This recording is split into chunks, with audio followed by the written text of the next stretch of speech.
Nainital police ने एक बार फिर अपराधियों के मंसूबों पर पानी फेरते हुए 2 अलग-अलग घटनाओं का खुलासा कर 5 आरोपियों को गिरफ्तार किया है।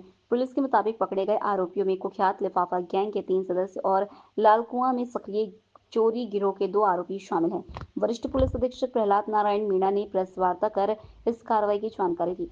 हल्द्वानी कोतवाली पुलिस ने शाहजहांपुर के रहने वाले लिफाफा गैंग के 3 बदमाशों को गिरफ्तार किया। ये लोग रोडवेज और रेलवे स्टेशन के आसपास बाहर जाने वाले यात्रियों को निशाना बनाते थे। गिरोह के सदस्य पहले भोले भाले मुसाफिरों से दोस्ती कर उनका भरोसा जीतते, फिर बहाने से उनका नगद पैसा और जेवरात एक लिफाफे में रखवा लेते थे। मौका पाते ही असली लिफाफा बदलकर नकली थमा देते और मौके से रफू चक्कर हो जाते थे।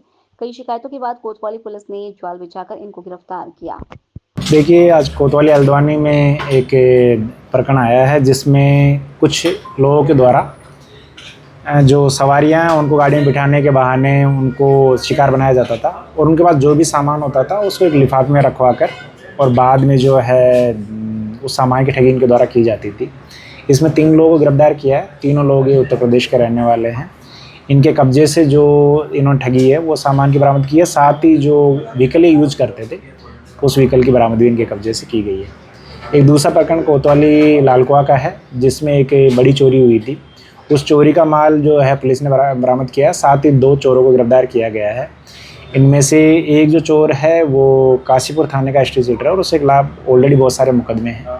उसके कब्जे से एक अवैध तमंचा और एक बिना नंबर की मोटरसाइकिल बरामद की गई है। अब ये मोटरसाइकिल इसने चोरी की है और कहाँ से चोरी की है उसके संदर्भ में जांच कर रहे हैं। ऐसे जो व्हीकल देखिए, इनके पास अपनी गाड़ी थी और ये जब बस स्टैंड या रेलवे स्टेशन के पास में ऐसे लोग जो कहीं सवारी की तलाश में हैं या कहीं जाने के लिए कोई वाहन की तलाश कर रहे हैं उन लोगों को बिठाते थे और उनको कॉन्फिडेंस में लेके बाद में जो है उनको डरा कर कि सरकारी गाड़ी है, इसमें जो सामान है उसकी इन्वेंट्री बनानी पड़ती है, तो एक लिफाफे में उनका सामान रखवा लेते थे और जब सवारी उतरती थी तो ये उनको अपना खाली लिफाफा पकड़ा देते और उनका सामान जो था वो लेकर ये फरार हो जाते थे। इनका कोई आपराधिक इस संदर्भ में हम पूछताछ कर रहे हैं कि बाकी उत्तराखंड में या उत्तर प्रदेश के कोई ऐसे थाने हैं जिनमें इस तरीके के और प्रकरण रिसेंटली आए हैं, तो उस संदर्भ में भी हम लोग पूछताछ कर रहे हैं। Thank you sir. लोकल से लेकर ग्लोबल तक की खबरों के लिए देखते रहिए सच्ची रिपोर्ट।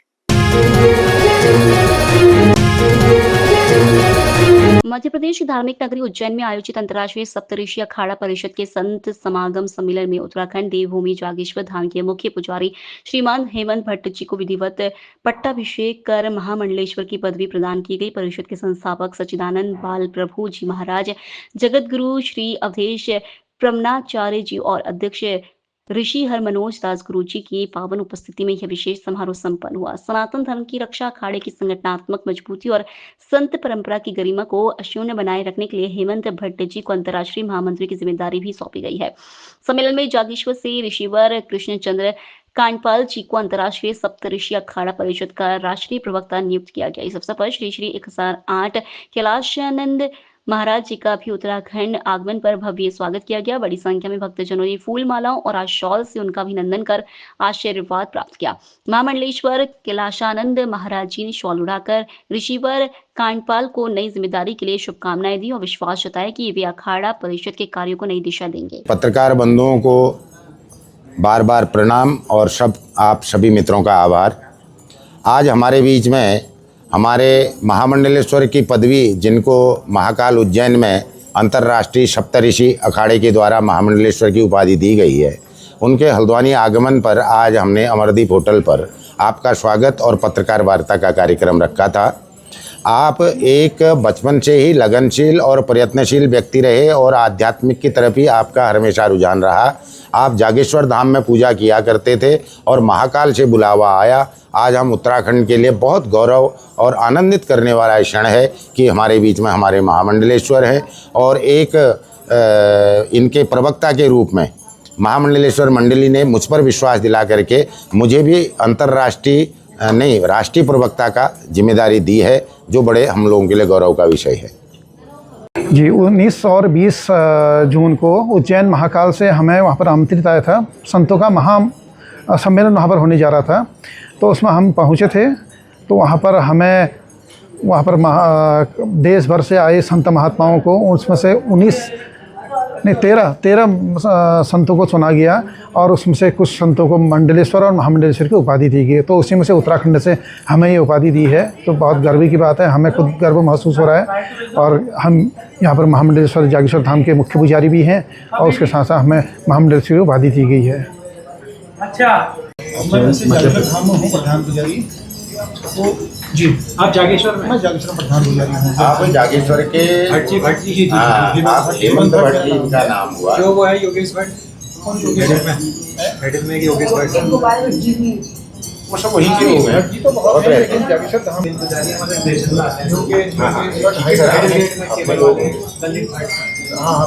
आप एक बार सौख्या के तौर पर सौख्या के तौर पर हल्द्वानी से ही करते थे। जी जी अच्छा। लोकल्स लेकर ग्लोबल तक की खबरों के लिए देखते रहिए सच्ची रिपोर्ट।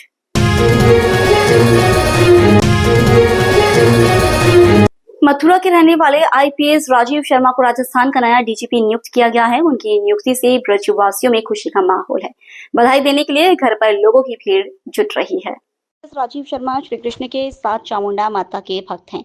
गोविंद नगर थाना क्षेत्र के श्री कृष्ण जन्म स्थान गेट नंबर 3 के समीप आईपीएस राजीव शर्मा का पुश्तैनी मकान बना हुआ है। 60 के दशक में उनके बाबा मोहन लाल शर्मा मथुरा के तहसीलदार हुआ करते थे। तब उन्होंने प्लॉट लेकर तीनों बेटे सुरेश चंद्र शर्मा, राजेश कुमार शर्मा और उमेश शर्मा के लिए मकान बनवाया था। राजीव शर्मा की पढ़ाई आगरा और दिल्ली से हुई। उनके पिता सुरेश शर्मा वर्ष 2004 के करीब बुलंदशहर से सिटी मजिस्ट्रेट के पद से सेवानिवृत्त हो गए थे। उन्होंने नोएडा में मकान बनवाकर परिवार को भी वहीं शिफ्ट कर लिया। चाचा उमेश शर्मा और चाची साधना शर्मा पुश्तैनी मकान में रह रही हैं। उन्होंने बताया कि राजीव का जन्म मैनपुरी में हुआ है। मथुरा में वह काफी रहे। राजीव काफी मिलनसार व व्यक्तित्व के धनी हैं। मकान में उनकी काफी यादें हैं। वह जब भी मथुरा आते हैं तो अपने कमरे में जाकर पुरानी यादों को ताजा करते हैं। श्री कृष्ण के साथ गायत्री तपोभूमि के पास बने चामुंडा माता मंदिर में काफी आस्था रखते हैं। वह मथुरा आने पर जन्मभूमि और चामुंडा मंदिर जरूर चाहते हैं। लोकल्स लेकर ग्लोबल तक की खबरों के लिए देखते रहिए सच्ची रिपोर्ट। मंगलवार को सुमेरपुर पुलिस द्वारा सपोलिया के तहत कार्रवाई करते हुए एक होटल से अवैध 7.72 ग्राम एमडी के साथ 2 आरोपियों को गिरफ्तार किया गया। पुलिस अधीक्षक चूनाराम जाट ने बताया कि महानिरीक्षक पुलिस जोधपुर रेंज जोधपुर द्वारा चलाए जा रहे अभियान ऑपरेशन संपोलिया के तहत अतिरिक्त पुलिस अधीक्षक बाली चंद सिंह महचुआ एवं उप पुलिस अधीक्षक व्रत सुमेरपुर जितेंद्र सिंह राठौर के सुपरविजन व रविंद्र सिंह खींची थानाधिकारी थाना सुमेरपुर के निर्देशन में मंगलवार को थाना सुमेरपुर द्वारा अभियान के तहत एवं स्पेशल एक्ट की कार्रवाई में होटल ढाबा चेकिंग कर दौरान जवाई बांध रोड स्थित राधा कृष्ण होटल रामनगर को चेक किया गया, जिसमें 2 व्यक्ति तकत सिंह व स्वरूप सिंह संदिग्ध प्रतीत होने पर उनको चेक किया गया तो उनके कब्जे से 7.72 ग्राम एमडी बरामद की गई। उक्त आरोपियों के खिलाफ एनडीपीएस एक्ट में प्रकरण पंजीबद्ध कर एमडी की खरीद फरोख्त के संबंध में अग्रिम अनुसंधान जारी है। आरोपी स्वरूप सिंह पुलिस थाना ग्रामीण बाड़मेर का हार्डकोर अपराधी है। पुलिस ने आरोपी तकत सिंह पुत्र शैतान सिंह निवासी मोती की बेरी रोहिड़ थाना गडरा रोड बाड़मेर एवं स्वरूप सिंह पुत्र सगत सिंह निवासी परा जसाई थाना ग्रामीण बाड़मेर को गिरफ्तार किया है। लोकल्स लेकर ग्लोबल तक की खबरों के लिए देखते रहिए सच्ची रिपोर्ट।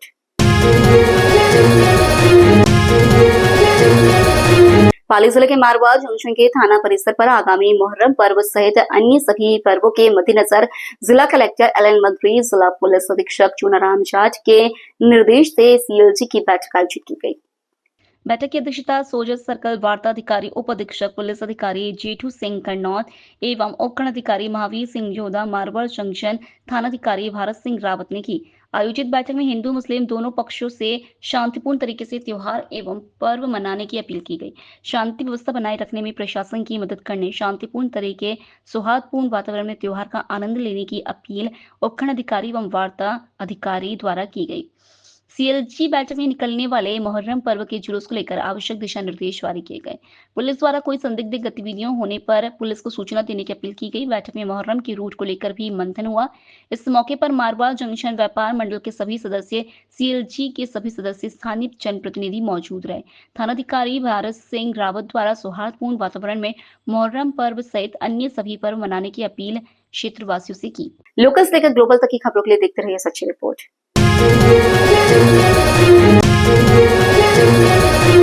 क्षेत्र के अकोड़िया, गोठियाना, बंथली आदि गांव में मंगलवार रात्रि से शुरू हुई झमाझम बरसात के चलते तालाब लबालब हो गए। वहीं आकोड़िया गांव में कई बस्तियां जलमग्न हो गई और अराई सरवाड़ स्टेट हाईवे पर 2 फीट पानी बहने लग गया, जिससे जनजीवन अस्त व्यस्त हो गया। सरपंच मीरा देवी ने जेसीबी मशीन की सहायता से पानी की निकासी करवाई और प्रशासन को हालात से अवगत करवाया। वहीं गोठियाना गांव में भी पानी अधिक गिरने से तालाब लबालब हो गए और 2 एनीकट टूट गए। वहीं गोठियाना से सांप्रोदा सड़क पर 3 से 4 फीट पानी बहने से सांप्रोदा गांव का संपर्क टूट गया। सरपंच पुखराज कलवार ने संसाधनों के साथ क्षेत्र का अवलोकन किया और पानी की निकासी करवाई। वहीं बंथली गांव में भी नदी नाले उफान पर हैं। लोकल से लेकर ग्लोबल तक की खबरों के लिए देखते रहिए सच्ची रिपोर्ट।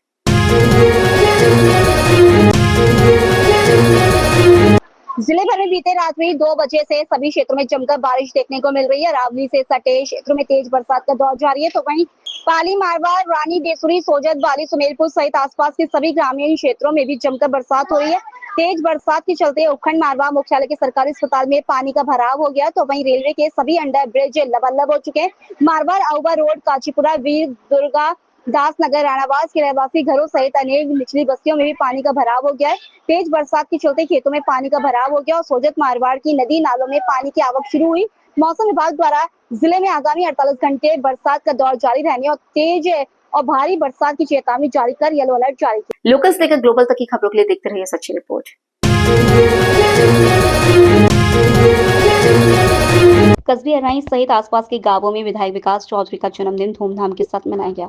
विधायक के जन्मदिन के अवसर पर कार्यकर्ताओं ने विधायक विकास चौधरी से फावड़े से केक कटवाया और विधायक के दीर्घायु होने की कामना करते हुए विधायक विकास चौधरी को जन्मदिन की शुभकामनाएं दी।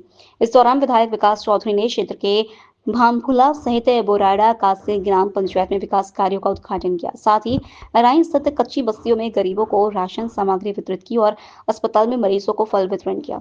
विधायक विकास चौधरी ने अपने जन्मदिन के अवसर पर कार्यकर्ताओं को संबोधित करते हुए कहा कि मैं सदैव जनता की सेवा में तत्पर रहूंगा और आप सभी ने जो मुझे प्यार दिया है उसका मैं हमेशा आभारी रहूंगा। विधायक ने कहा कि मैं किसान का बेटा हूं, किसानों की हर समस्याओं को समझता हूं, इसलिए हर सुख दुख में जनता की आवाज बनकर समाधान करवाने का प्रयास करूंगा।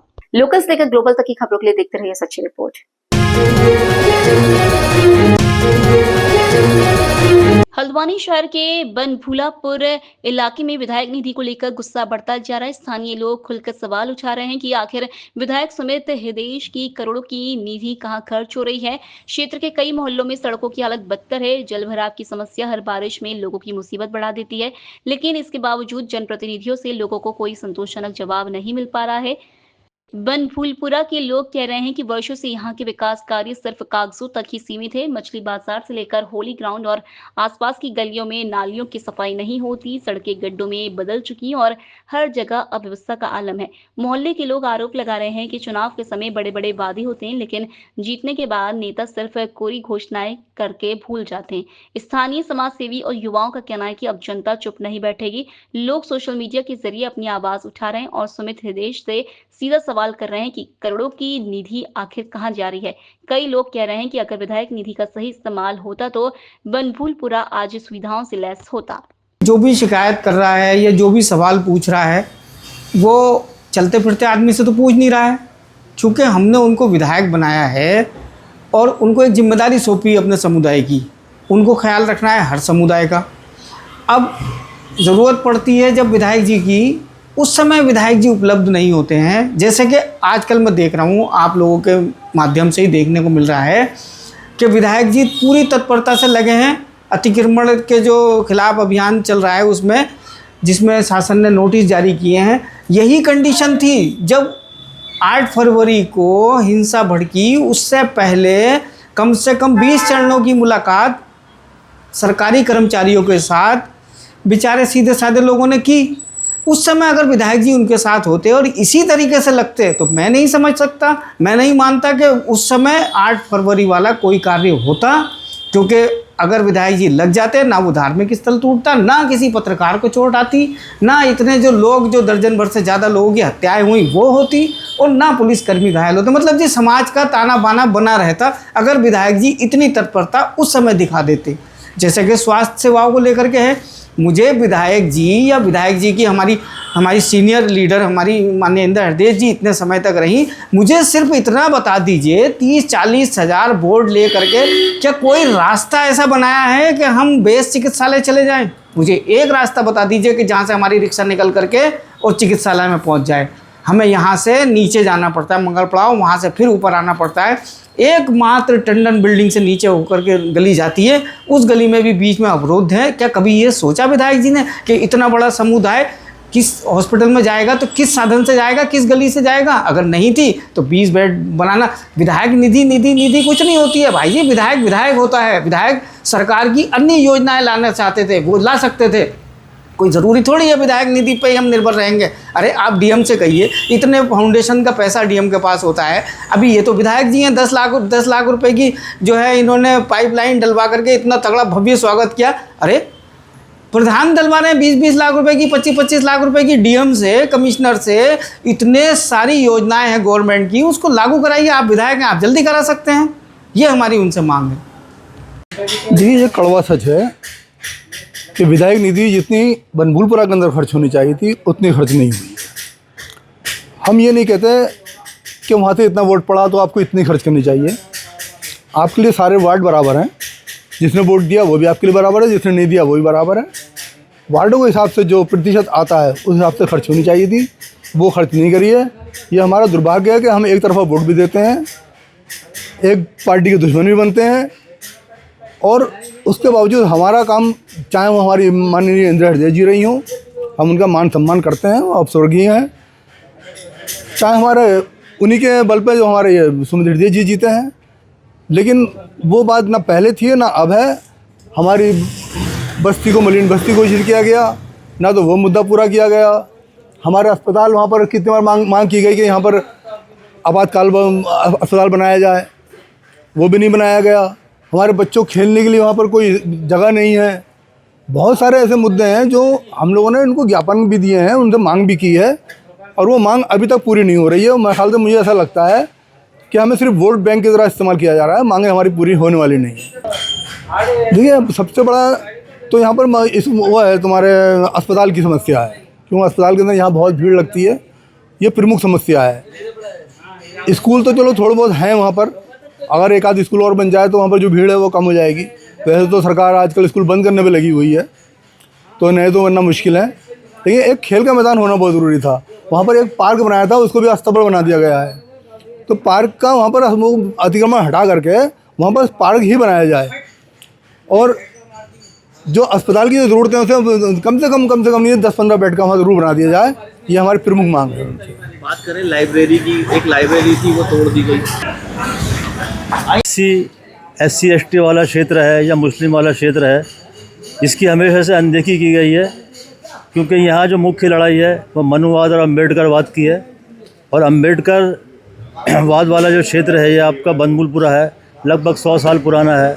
राजपुरा है, अम्बेडकर नगर है, या और जो ये SC वाले क्षेत्र हैं या मुस्लिम क्षेत्र हैं, इनका आज तक कोई विकास नहीं किया गया, जबकि सबसे पुराने क्षेत्र हैं ये।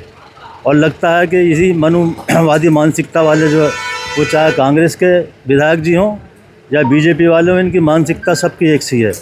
लगातार लोग कुछ परेशानियां हैं। विकास की जो सोच है आप जानती है, पीछे उसमें हम लोग हटते नहीं हैं।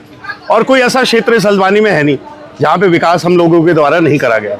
कोई भी वंचित नहीं रहा, कभी हमने इस नज़र से भी नहीं देखा कहीं से ज़्यादा वोट पड़े कहीं से कम पड़े। हमने सारे जो लोग आए, जिसने विकास कहा ये करना है वो करना, हम लोगों ने करा है। अभी भी आपके बनभूलपुरा की 2 करोड़ रुपए की शासन से स्वीकृत होकर सड़कें आने वाली हैं, इस साल बन जाएंगी। और भी अन्य जो छोटे बड़े काम है लगातार हम लोग कर। लोकल से लेकर ग्लोबल तक की खबरों के लिए देखते रहिए सच्ची रिपोर्ट।